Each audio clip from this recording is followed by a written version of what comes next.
Облыс әкімі Нұрлан Уранхаев Қазақстан барысы 2024 турнирінің жеңімпаздары Ерасыл Қажыбаев пен Саят Шәмшиевті қабылдады. Қазақстан барысы 2024 турнирінде жерлесіміз Ерасыл Қажыбаев қарсыласын соңғы сәтте таза ұтып, турнир жеңімпазы атанса, Саят Шәмшиев қола жүлдені иеленген еді. Өңір басшысы облыс абыройын асқақтатқан палуандарымызға алғыс білдірді.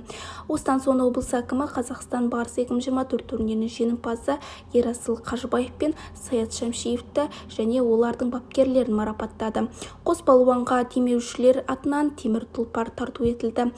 Қазақстан барысы атанған Ерасыл Қажыбаевқа 3 бөлмелі пәтердің сертификаты табысталды. Қазақстанда қазан айының соңғы жексенбісінде әлеуметтік қорғау жүйесі қызметкерлері күні аталып өтіледі.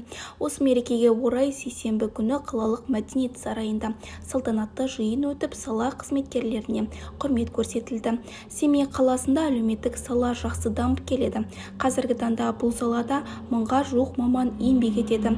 Әлеуметтік көмек алушылар саны былтырғы жылмен салыстырғанда 23%-ға азайған.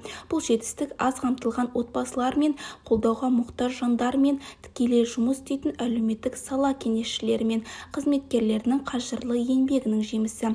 Салтанатты іс-шарада қала әкімі Нұрбол Нұрсағатов әлеуметтік сала қызметкерлерін құттықтады.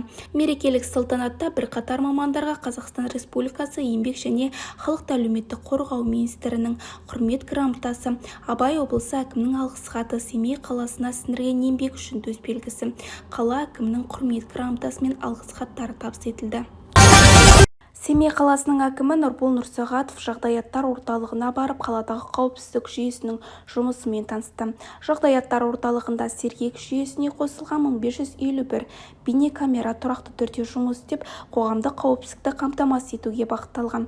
Сонымен қатар қоғамдық тәртіпті сақтау мақсатында 775 камерада қызмет етеді.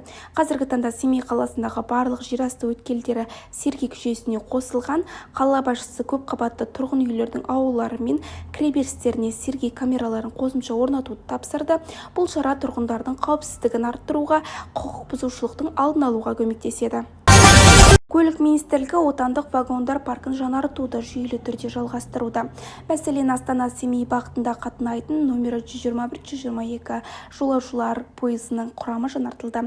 Арай Транскизет жауапкершілігі шектеулі серіктестігі жеке тасымалдаушысы 3 жаңа жолаушылар вагонын сатып алды. Вагондар ауаны баптау жүйесімен, биодәретхана кешендерімен, гаджеттерді зарядтауға арналған розеткалармен және тағы басқа құрал жабдықтармен қамтылған.